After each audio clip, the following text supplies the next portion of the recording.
Yes, ladies and gentlemen, whoever's joining us today in this chat, this Resilient Soul series interview. I'm so glad you're here. We're going to be talking about money archetypes. That's interesting. I feel like it's going to be a good discussion on self-empowerment. For those of you who are in the space community with me, Essentials for Peace and Balance, and for those of you who might just be catching the live or the replay, we're so glad you're here. And I'd like to let you know that you are welcome to join us for these interviews. Whether you're an expert or just an enthusiast, or maybe someone that has a powerful personal story that you'd like to share with us, I would love to feature you in one of my Resilient Soul series interviews. We're also going to be hosting panel discussions, and I have a newsletter where I like to highlight people. So you're welcome to join us. The information will be down below if you'd like to fill out the application. But today we're going to be visiting with someone who knows a lot about money archetypes. Now, that is something that is completely new to me.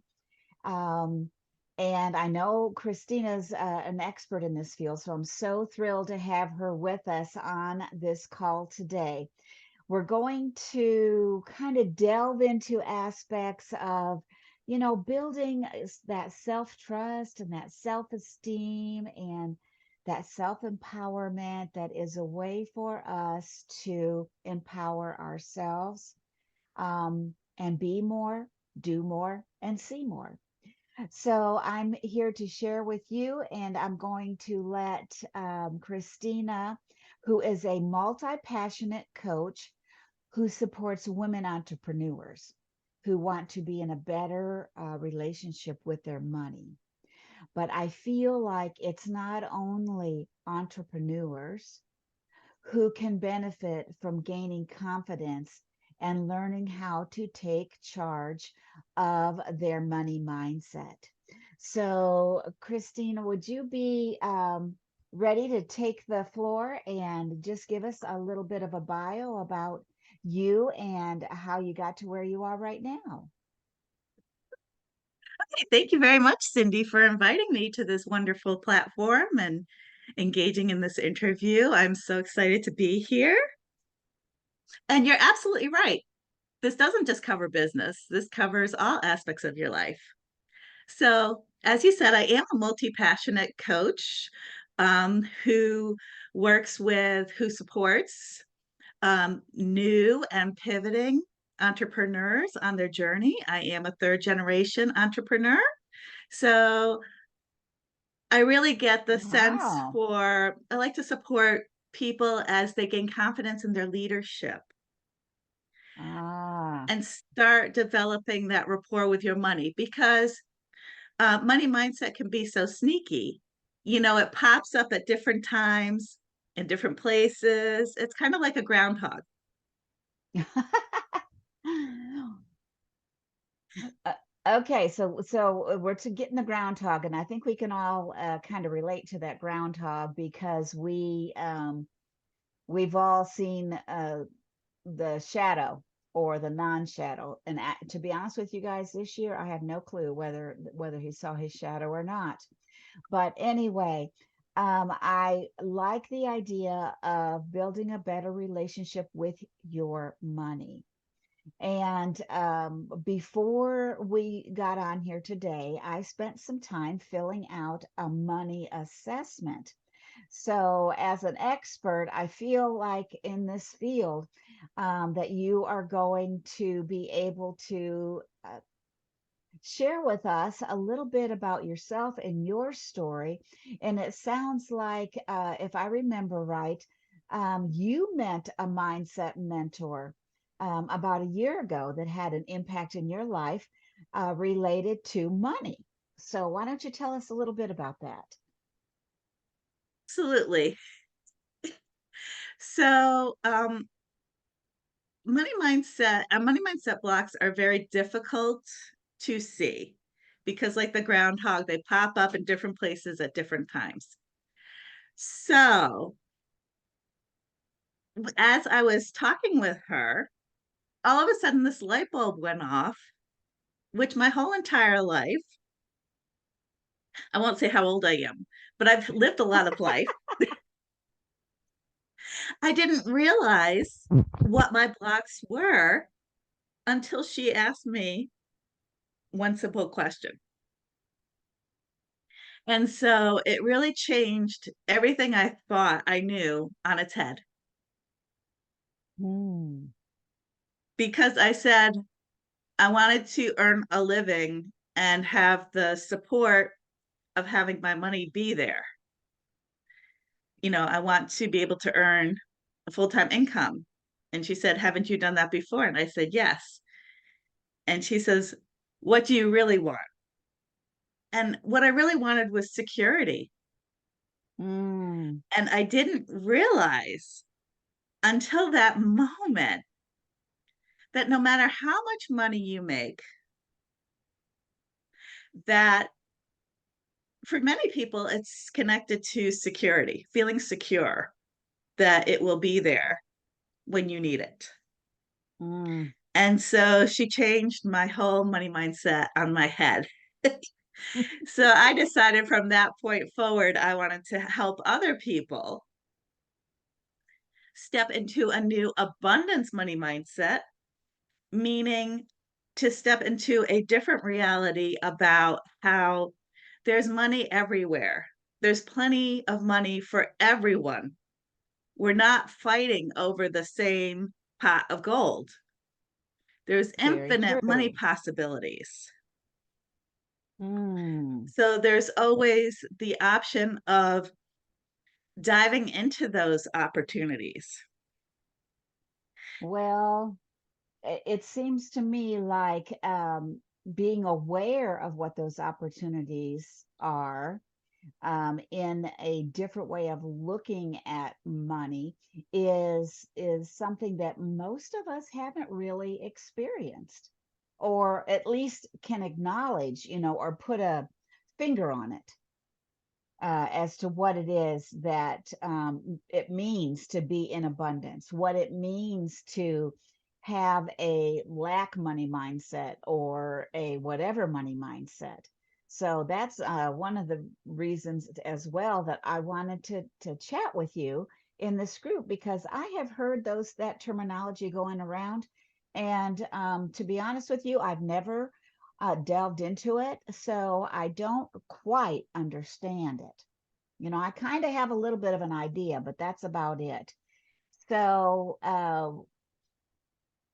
where do you go from the very beginning?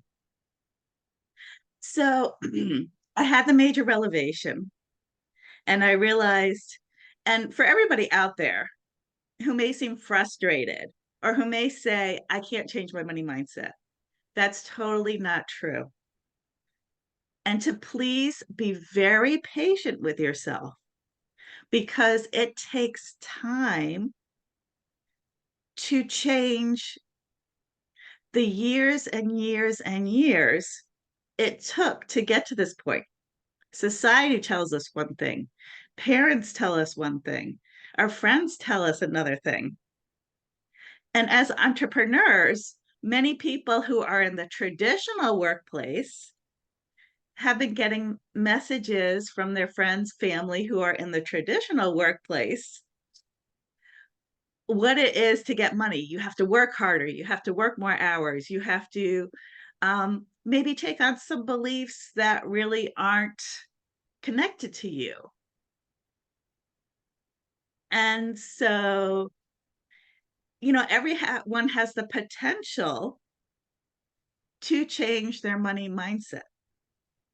And we talked about abundance mindset, meaning that we believe there's a whole lot of money all over the place and that we're not just competing over one set of money. Yeah. So, when you're in a scarcity mindset, which is the opposite, which you do believe that there's only like one pot of gold and we're all fighting over that pot of gold, you might find that you are putting up with things, situations, people that you normally wouldn't put up with. For example, there was a time in my life where I was putting up with a job because I had the scarcity mindset of, oh, I'm just grateful I have a job. I'm just grateful I have a job.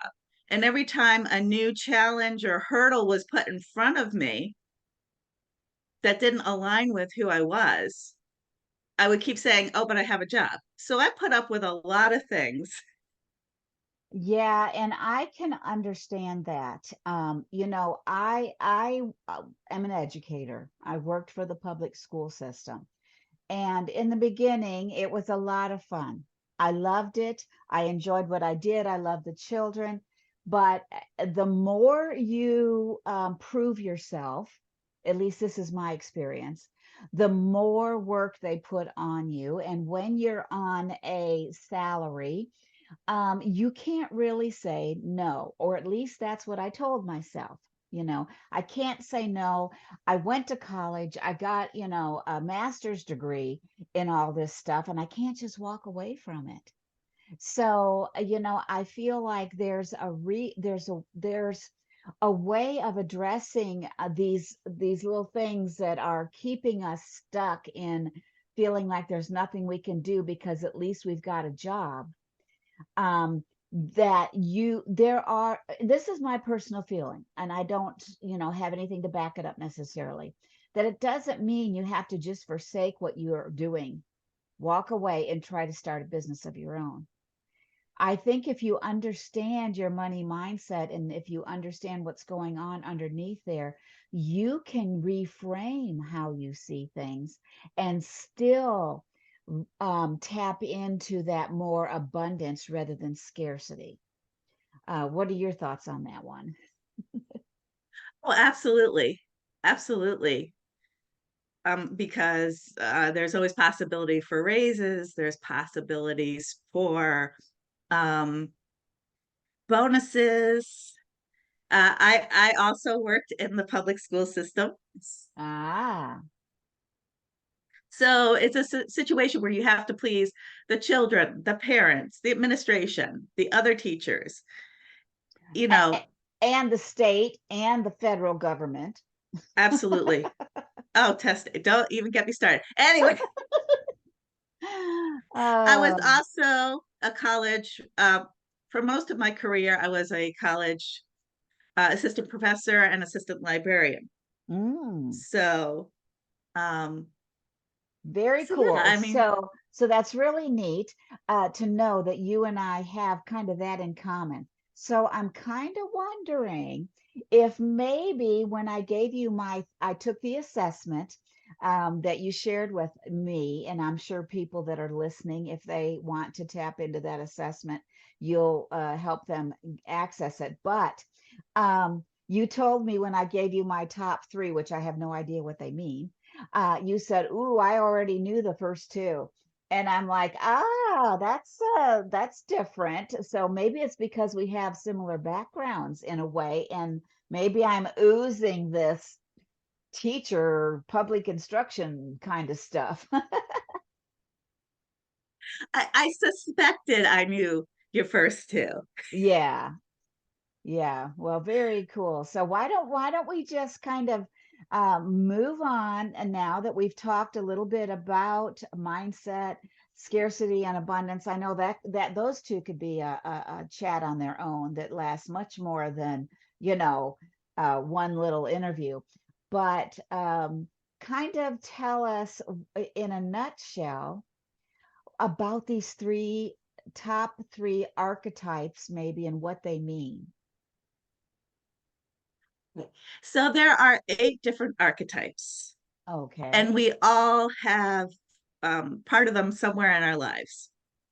But the ones that keep coming out over and over and over again throughout our lifetime, and it's not just with our business, are our top 3 sacred money archetypes. And those are the dominant ones that seem to come out all the time. And each each sacred money archetype, we have our strengths and weaknesses.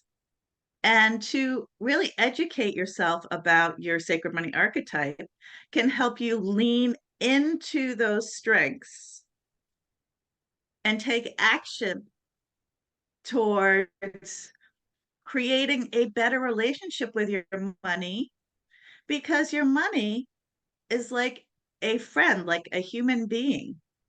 Hmm. So if you have money and you're constantly taking without giving anything back, without learning about your money, how much is in there? How much are you taking out? What are you taking it out for? It's important Mm. for us to kind of, I think of it like having a date night with your money to, enjoy some food, your favorite beverage, whatever, and make an appointment with your money to prioritize it on your calendar to look at what does it need from me. Mm. And I have never understood it that way. Just now, the way you explained that, Christina, because I've heard lots of people say you need to have a relationship with your money. But I never thought about it in terms of a friendship with your money, getting to know your money. Give and take. It's not all just take, spend, use. Let your money work for you, you work for your money. It kind of revolves around that. I mean, that just did turn my light bulb on, hearing you say that. I have another friend that I'm real close to with. She lives in Canada, and she is a financial strategist. And I'm kind of helping her with some things. And she has taught me so much in just a little thing about finances. Now, not about this money mindset. No, I have never delved into that at all, but about the importance of having, uh, like every single day, she has coffee with her money, like you're talking about. And I'm thinking, wowzers. But she's been able to accomplish a lot that way as well. So it's pretty cool. So with that being said, having a relationship with your money, understanding your strengths, which a lot of people, I think, do realize the importance of living in your strengths when it comes to what you do for a living, how you interact with other people, and now talking about, your relationship with your money. What does that look like then? Well, it's really, and I'll talk a little bit about that today because each archetype has its strengths and weaknesses. And like I said, you can change your money mindset. A lot of people get stuck in the hopelessness of I can't change my money mindset. Yes, you can. Again, just be very patient with yourself. This evolves over time. And for many people, it's very ingrained in who they are. So they might have to undo some things. So basically, every one of these sacred money archetypes has the potential to earn wealth. There's not one that's stronger than the other one. So please don't feel that way when you're taking the assessment to try and game the system to be one archetype or another. They definitely all have their benefits and they all have their challenges. So um, try to take the assessment being as authentic as you can. It should only take about 10 minutes because you're looking at your overall life and not just your business. How do you deal with this money? Yes. Yes. And And a you know lot what? of turning it around. Go ahead. Oh, sorry. I was going to say, I No, no, please. noticed when I took that assessment that I had to be careful because I was tempted to answer the way I should be doing something in my mind compared to the way I probably really am interacting with my money. So that was very interesting that you brought that up. Right, right. And you may be at a point in your life where you are a bit, evolving and you're now, you have turned many of those challenges into strengths. So, everyone's different. Your background determines who you are today, your experiences, your skills. So some of you have already taken a deep dive and have turned some of those weaknesses and leveraged them into strengths. So please understand that when we talk about money archetypes, every single thing may not ring true. It's just like an overall picture. And some people are on different parts of their journey. Some people might just be at the beginning. Some people may be in the middle. They're realizing it. They're taking action to go ahead and change it. And some people may have a leg up, depending on where you are in your journey in life. So just know that everybody has the potential to earn wealth no matter what your situation is. So really what you're doing is you're learning about your sacred money archetypes to lean into learning about how you deal with money. What is your relationship? And how can you change that relationship to move it forward? And this helps give you clarity about moving forward, because mindset is very nice, but taking action is really what's going to start turning things around. I agree with that for sure. And since money mindset is such it can be a process. In the beginning of a journey, I would suggest that people see it as intention instead of goals, because intentions is a little bit softer and it leaves you some grace. Whereas a goal, some people, like I have this personality, might beat themselves over not meeting that goal. But I'm learning that intention is allowing yourself to have some grace. It's an ongoing process. You might slide back a little and then you move forward. But if you move forward 10 steps and slide backward one, you still move forward 9 steps. Yeah. So it is a process. And it's also about self-empowerment, because the more you know about what you need to do and how to do it, the more you can empower yourself to have a better relationship with your money and to create that wealth. And I do have to mention quickly that this is based on Sacred Money Archetypes, our copyrighted Hearts of Success, Inc. So this is a program from my mentor, which is fabulous. I love this program. And by the way, I went through this program. I coached on this program. I've been through this program. I'm a certified Sacred Money Archetype coach. Oh, there you go. So, okay, cool. Are you ready to dive into them? There are 8 Sacred Money Archetypes. And in your assessment, you're going to go with your first instinct. So what you really are, like you said, what you really are and not what you hope to be. Yeah. So the 8 money archetypes are the accumulator, the alchemist, the celebrity, the connector, the maverick, the nurturer, the romantic, and the ruler. And so I'm going to start off with the accumulator, which we'll talk about this in a little bit, because your number 1 sacred money archetype is the accumulator. I know, and I have no clue what that means. We do have a couple of people watching here in the Facebook group, and I see somebody who would like to take this assessment. So listen up, Sharon, and you'll get to see what it's about right now. Oh, and I'll send you the link to go ahead and take the assessment for free. Cool. And then it connects you Okay. to little videos where I talk about each archetype a little bit. Nice. So like I said, we all have 3 top sacred money archetypes. And accumulator is the first one because it's the first one in alphabetical order. I'll talk about Cindy's her top 3 after we're done just giving a brief synopsis of each sacred money archetype. And so each one has strengths and weaknesses. And so the strengths of the accumulator is that they know they're very confident in managing their money. They're very good at saving.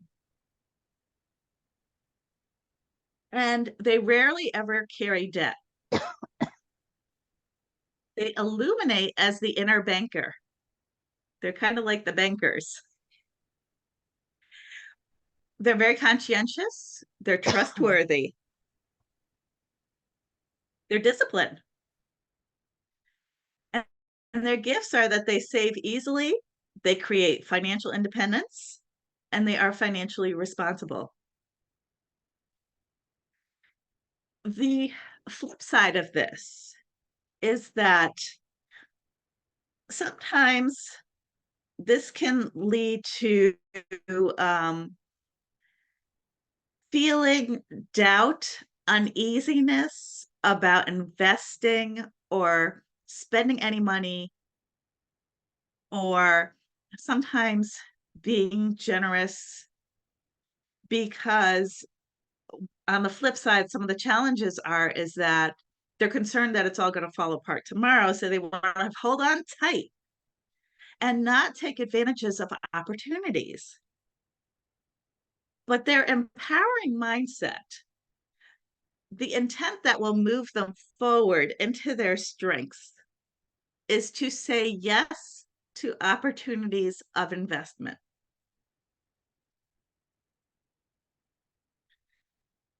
So that is the accumulator, to go ahead and let go a little bit and see, because investments are different than just buying a loaf of bread. You buy a loaf of bread, you eat it.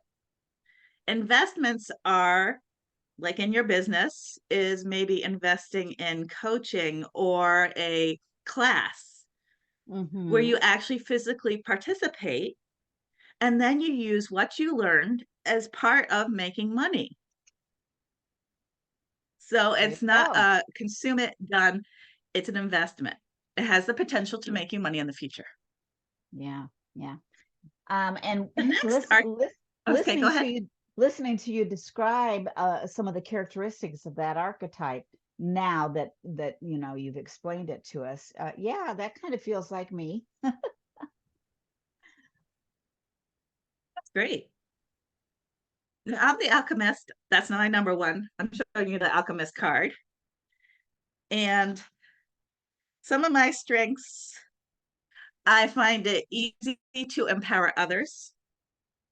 I enjoy empowering others. I'm talented at attracting money in unusual ways. I have a lot of ideas.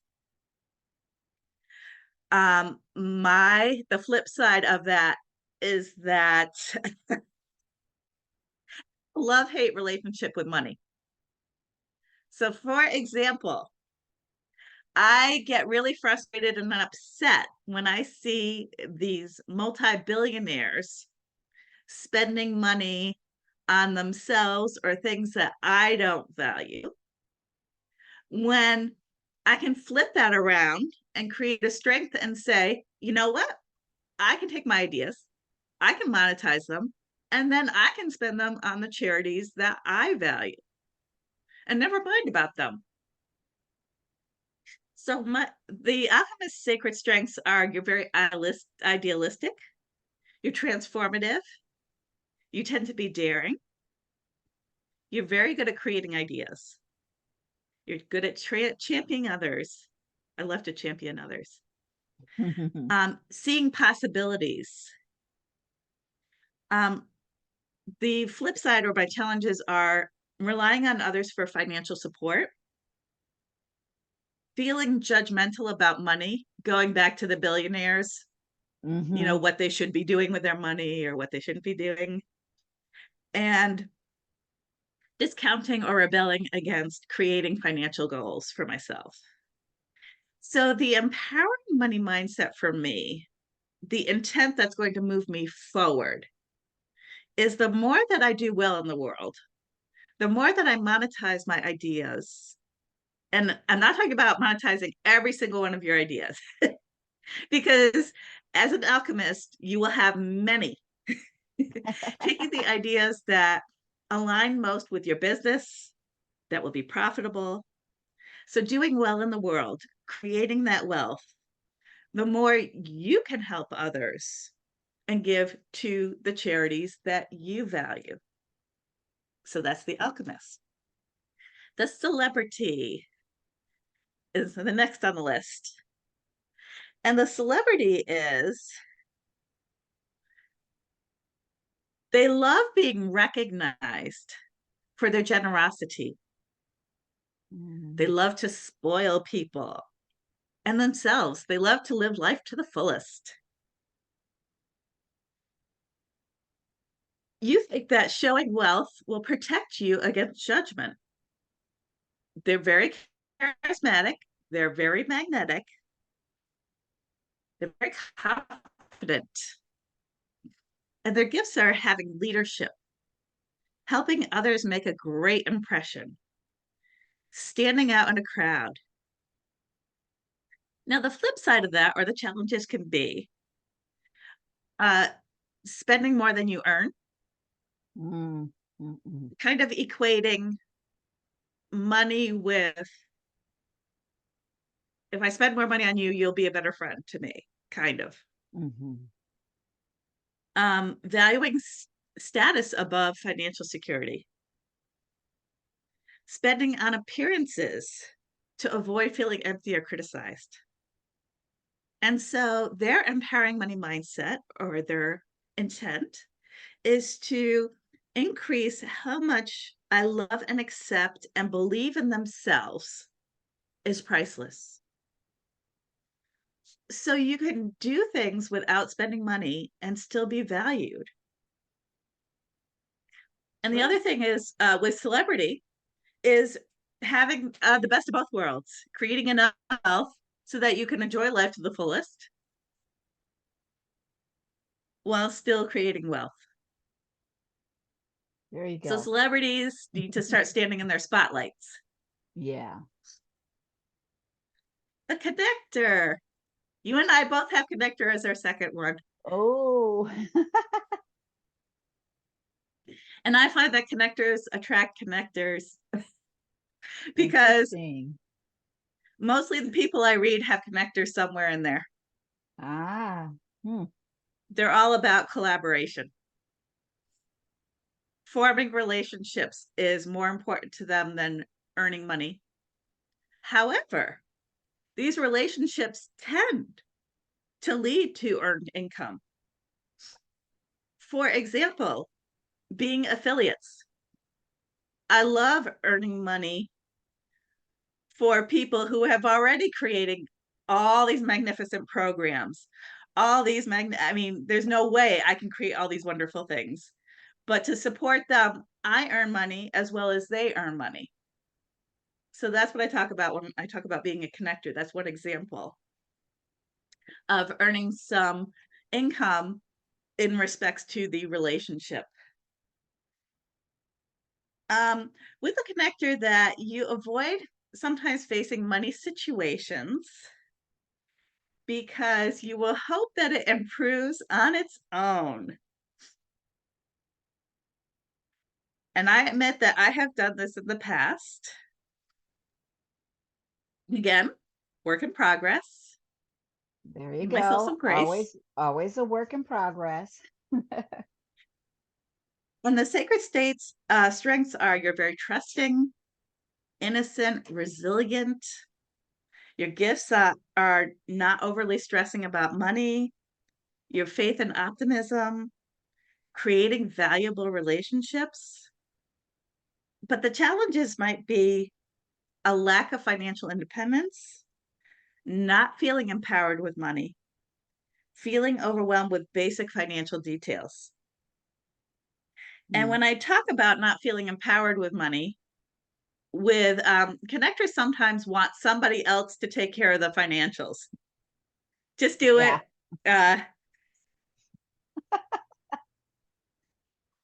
interesting because your accumulator side makes you more likely to be the one who's taking care of the financials. So you might have that push and pull. I do absolutely have that push and pull. Yeah. Um, and it's interesting because just this year, as far as taxes and all that stuff goes, I started getting really involved in it. Finally, after all these years, I've decided, I need to connect more with my money.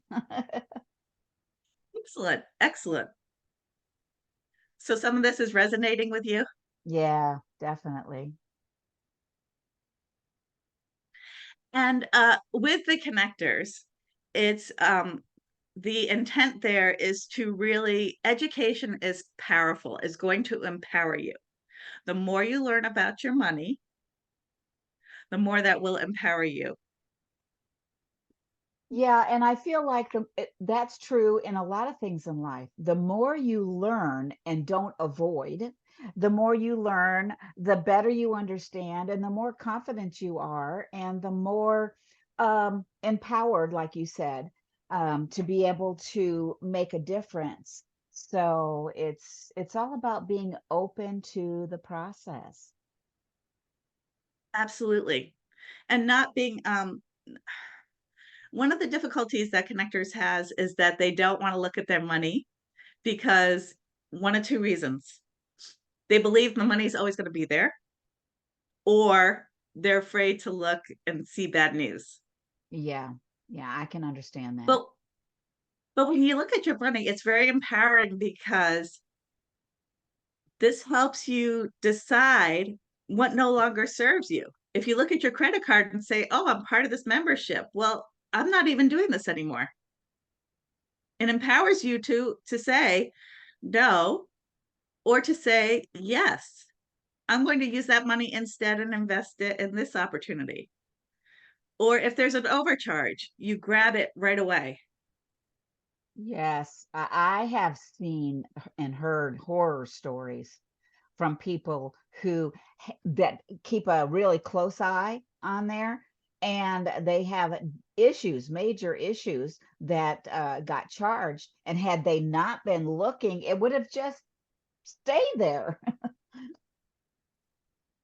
Absolutely. And if you're not looking, you might pay it and not Yes, realize that you just you just flushed money down the toilet. yeah, So it's never too late to change. It's never too late to go ahead and start changing your money mindset. That's the great news. Again, being patient, patient, patient, patience. yeah. The Maverick is next. Mavericks. They are the rebel with the cause. They don't cave into the opinion of others. They are the risk takers. They pay, but actually they do pay attention to the up and down side of their money. They like showing what they're made of. They're very courageous, tenacious with creating income. And their sacred money contract is to balance extreme risk with financial security. So some balance in there. So their strengths are they're very clever, they're flamboyant, they can be charismatic. Their gifts are they're good at structuring deals and financial complexities. They pay attention to numbers and financial details. They're not averse to taking risks. They sometimes thrive on taking risks. Here's the flip side of that. They can be very secretive about their money. Um, there's that. There might be a push and pull with some gambling with financial security. Mm. So they might also get into their own brain about feeling the need to win approval, feeling the need for people to validate them. So their intent is to make educated, risks in the Mhm. tried and true, to invest regularly, and to earn income in things that are sometimes a little bit more stable, Mhm. to create some of that financial safety net versus the Yeah. ups and downs. I'm surprised that's not on my list. Well, like I said, we all have different aspects of this. Yeah, we do, definitely. That would have been my next one, actually, Maverick, when I looked at my chart here. So there you go. The next is the gentle nurturer. This is my third one. The nurturers are the inner sponsors. Your self-worth comes from compassion, being there for others. You find it painful to create financial boundaries with the people that you love. Mm, You sometimes find that asking for what you're really worth is very, very difficult because you want to help people. And that sometimes overrides your need to earn income. mm, Uh, Nurturers tend to be more motivated to give generously to help other people. But the thing with nurturers is to set boundaries. It's important for those nurturers to set boundaries, or else you might get caught up and get lost helping other people. And so the best advice I was ever given was treating myself like a valued client, so that I put myself as a priority. Because for mm, many of us, especially entrepreneurs, you're a huge part of your business. mhm, And it's important to take care of yourself. mhm. So sacred strengths, very generous, devoted, reliable. Um, you give amazing value, loyal. Challenges, feeling the need to rescue people, bailing them out. This could lead to abandonment of yourself. So you might have the money to do something that you wanted to do, but you may use that money to help somebody out of a sticky financial situation and then put yourself on the back burner. Feeling resentful about becoming a martyr. And then after you give away all your money, instead of using it on yourself, you might say, you know, I'm a martyr. Mhm. I'm so resentful of that person that I just gave all my money to. Mhm. So creating the intent is really about, again, like I talked about, the boundaries. This is a powerful way to demonstrate care. So it goes back to, instead of giving people fish, teaching them how to fish. Absolutely. So by empowering people to show them how to fish, you're empowering yourself because you don't have to keep going fishing for them. Yeah, that's very true. Sometimes though you get in trouble when they don't want to learn how to fish. Yes, yes, this is true. And I'm so glad you brought that up, because um, I do want to let people know that part of evolving and stepping into your strengths will cause, it's like a butterfly effect. Some people may not be very uncomfortable with the fact that you're saying, I'm not supporting you with money anymore. This is how it's going to go. And there might be some push and pull there in the beginning. So Yeah. that's why the boundaries are so important to the nurturers. Mm, yeah. Because again, all this is a process. Yep. Absolutely. Yeah, and it's not really being judgmental because, like you said, we all have these. And I think at different times in our lives, maybe one gets up to the top, and another one might sink down lower on the list, depending on what you're going through. But if you don't understand the intricacies of each of those, you're going to just feel unbalanced, I think. That's kind of what I'm getting here from this discussion with you, is the knowledge and how it can help you to see things more clearly. And you mentioned the word clarity. To me, clarity is a humongous anti-anxiety technique. Absolutely. And that's why realizing your money mindset is so difficult, because when it's happening to yourself, like my standing on the outside, I can see if a relationship is a problem in somebody else. Mm-hmm. But if I'm going through that relationship myself, it is so hard to see. Yeah.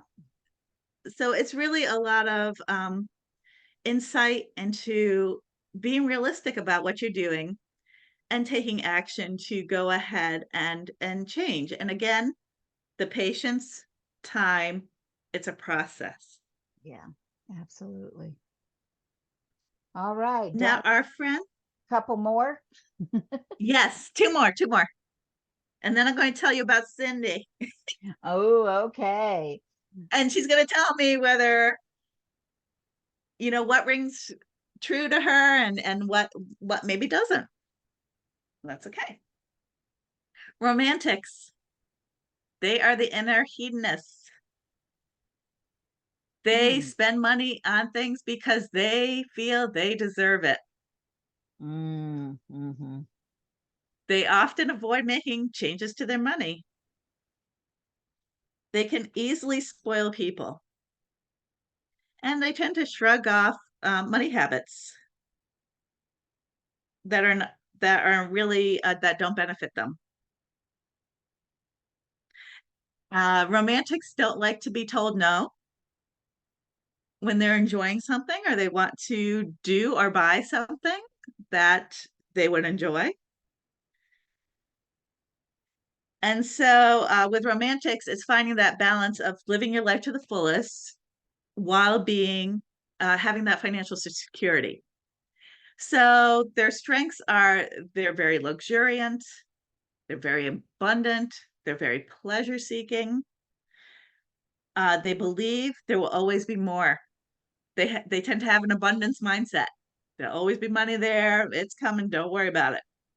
They enjoy being generous with others. They enjoy things money can buy. The flip side of this is that this can lead to flamboyant spending. This can also make them not want to look at their finances, because Mm-hmm. deep down they may know, ooh, maybe I'm spending a little bit too much.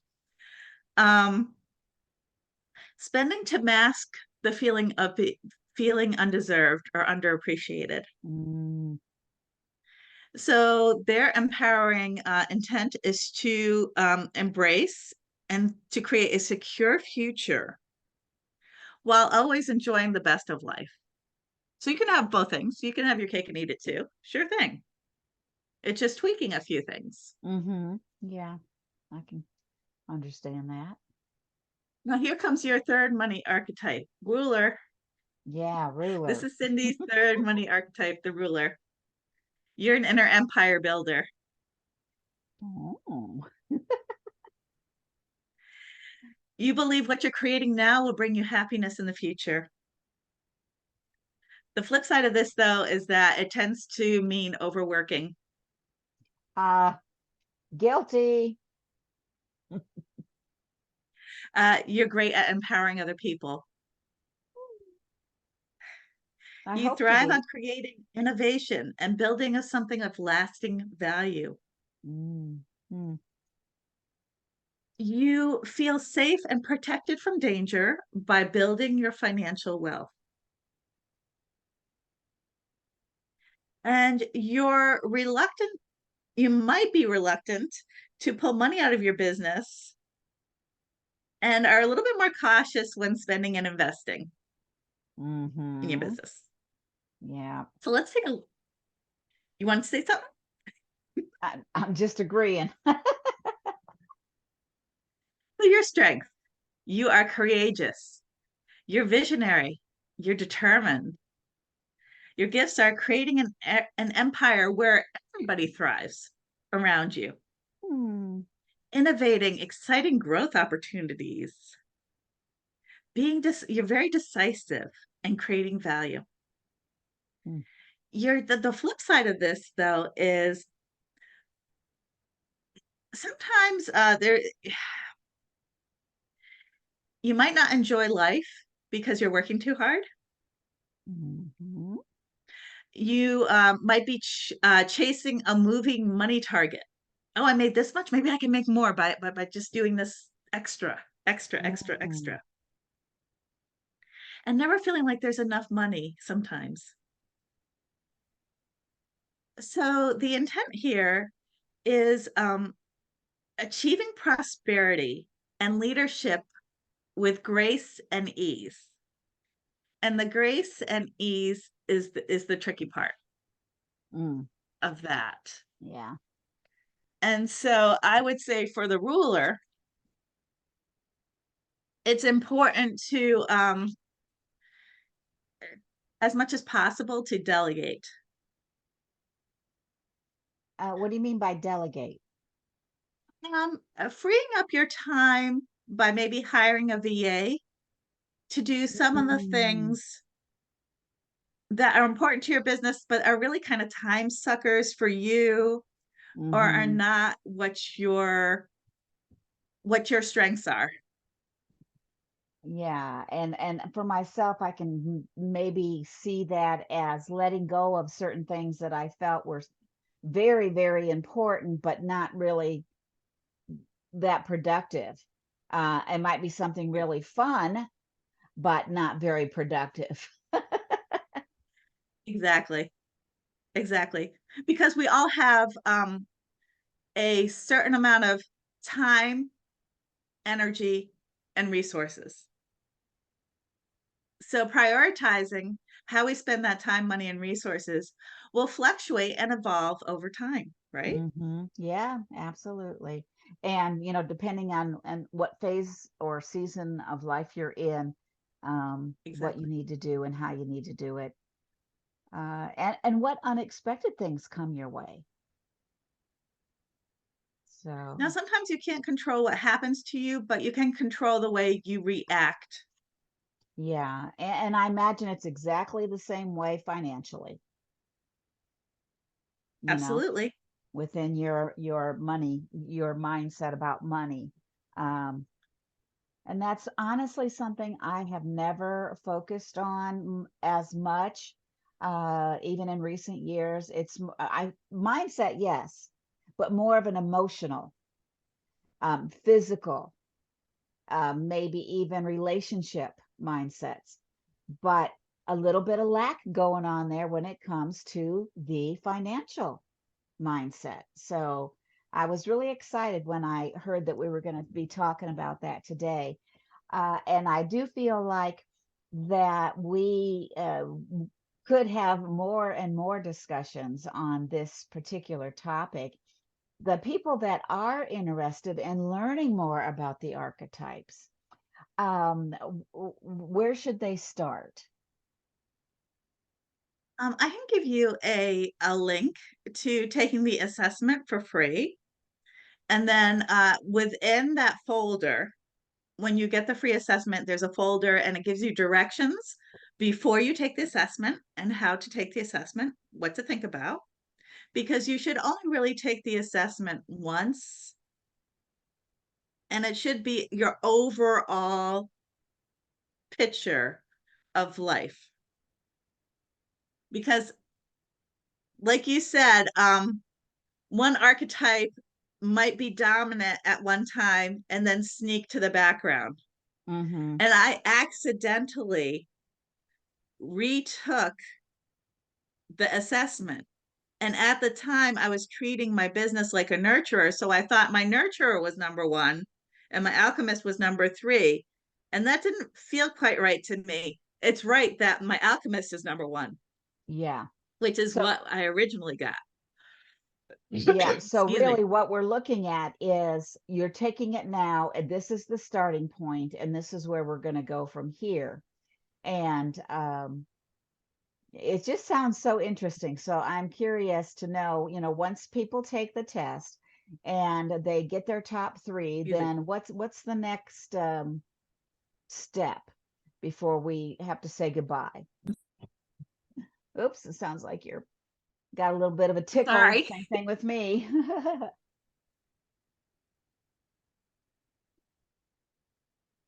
Excuse me. So I offer a reading for the Sacred Money Archetypes, and then there's an insightful activity you can do along with it Hmm. that looks at how you,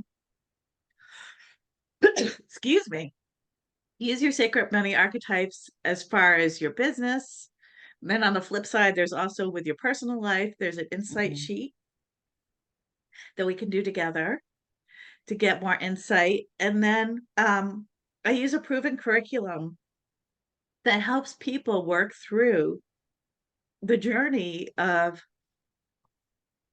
creating a better relationship with their money. Again, like thinking of it like a friend. Hmm.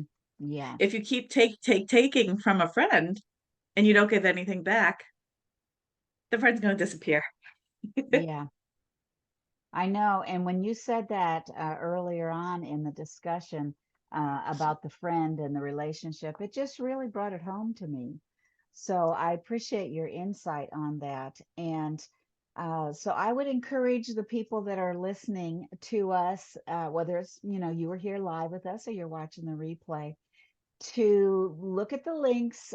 There'll be some in the description on YouTube and also here in the group. We'll post them below so that you can check into it if you feel you are in a space in your life where the financial your financial stability depends on your next steps and how you're going to connect with that, whether you are in a business, whether you are in a supportive role when it comes to the money that's coming into your household. I think either way, there is a lot to be learned about this. Um, and so this is just the beginning. And I feel like if any of you would like to hear more from Christina, be sure to let me know because I'm sure she would be willing to come on again and explain some more about this. Right now, we've heard about the archetypes, and it would be interesting to do one archetype a month. Oh, just to get to know it. So I appreciate all the time that you've spent kind of opening my eyes as to um, these archetypes, the impact that each one of them has, the pros and the cons. I don't know if you want to call them pros and cons, but things to think about. The things that are going to work to your advantage, and perhaps the things in your archetype that are going to um, kind of fight against you if you don't really understand it and work to to find a like a balance and as far Yes, as that goes. So it's a lot well, about education and alignment. yeah, I can see that. I can see that. Do, So do you have very time for cool. me to quickly tell you about your three Sure. money archetypes? Okay. So Cindy is an accumulator, a connector, and a ruler. And so, based on your top three sacred money archetypes, you appreciate and respect money. Yes. You're likely someone who really values making strong connections with others. Yes. You're likely someone who likes empowering people and enriching lives through your business. Yes. How do you feel about that? It's interesting because just knowing my money archetype, it feels like you're reading my mind.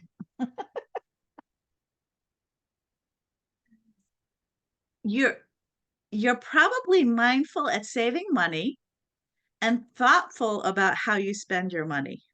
Most of the time, not all the time, but most of the time. Well, that's where the connector and the accumulator are kind of, sometimes they bump up against each other a little bit. Yeah. Many times the relationship you cultivate with others can result in some kind of financial gain. Oh, yeah. I've already seen that in different aspects of my life. And I just want to mention to everybody out there, because some people believe that making more money is kind of a bad thing. Wanting it more is not, more money means you're going to be corrupt. Mm, If you have corrupt intentions already, then yes, more money will bring out the intentions you have. However, if you're a very charitable person, more money is going to allow you to give to more charities. It just amplifies the way you deal with money. So I just want to put people's minds at ease that it's not going to make them evil to want or create more money. yeah, that is important to mention. Because I have heard that, and there's a verse in the Bible that money is the root of all evil, but that's only part of the story. Yes, yes. Of course, God wants us to prosper and help other people. And in order to help other people, you need to be secure. Yeah, yeah, certainly. And so, back to you. You're probably someone who's a courageous and determined leader. Yes, and it's interesting because I call myself a courage coach, and my portal for my clients is called the Courage Hub. So there comes that courageousness. Woohoo! I love it. Yeah. I love that. I love that. You might be somebody who equates safety with money. Mm, yeah. You might be happiest working with people who are creating, innovating, and searching out exciting growth opportunities, and who Mm, acknowledge you as an important part of their success. mm. I How do does that like feel work. for you? I do like working with people that are innovative and willing to learn, not, constantly putting the brakes on or making excuses. However, I don't want to give up on those people that are hesitant, but it is definitely more rewarding, I think, when you are able to work with people who want to learn. And it worked in the education field, working with students and stuff. You love the ones, even if they hate school, you still love them, but it's a lot easier and more comfortable to work with the ones that have a better mindset towards learning what they need to learn. Right, because we can't do it for you. Right. So, here's another interesting fact that you might find resonates with you. You're probably amazing at saving money and you're hardly in debt. I So you didn't might used be to be that overly way. careful with so you might be overly careful with money, and you might not want to spend it on things, services, experiences that you consider to be luxuries. Your ability to make meaningful and long-term connections frequently plays an important part in generating income. Mm, Your inner fire and drive to create make you an unstoppable force and makes a big impact on others.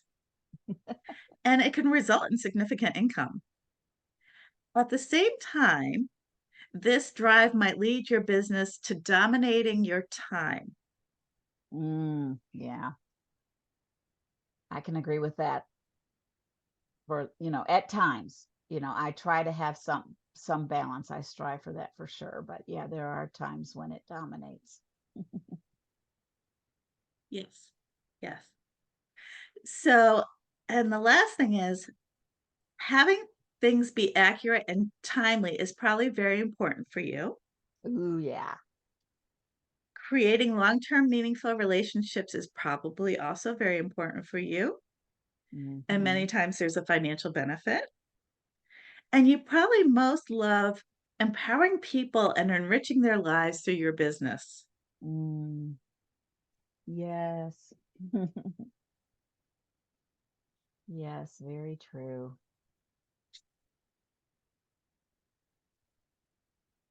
So, Well, thank you. I appreciate you going through that with me and sharing that. It's humbling in a way to hear some of the things that you brought up and mentioned, and then also kind of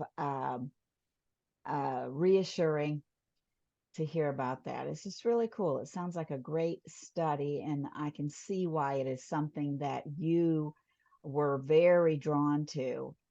absolutely. To when you learned about it, and so I hope you find as well that through this process of learning more about the archetypes, that you have been able to reap the benefits of having some clarity with your mindset. It sounds really cool. All right. Well, thanks again, Christina, for being here. And we had someone join us live here on the call, and we really appreciate you being here with us as well. And those people that joined us on Facebook, and those of you who may be joining us through YouTube at a later time. So we will make sure that you have access to that free assessment. And if there's anything else that we can do for you or answer for you when it comes to that topic of money mindset, don't be afraid to ask or reach out to either one of us. And I'll make sure that you have that contact information when I get all this stuff uploaded. So thanks again, everyone. And we appreciate your time. And I definitely appreciate your expertise, Christina, because this is something I have not, like I said in the beginning, given much thought to. So it's been very interesting to hear you share. So thank you again. Thank you, Cindy, for the opportunity. And I want to thank everybody who's watching and interested to learn more. All right. We'll make sure they have your links, and we're going to sign off, everyone. Bye bye. Thank you. Bye bye.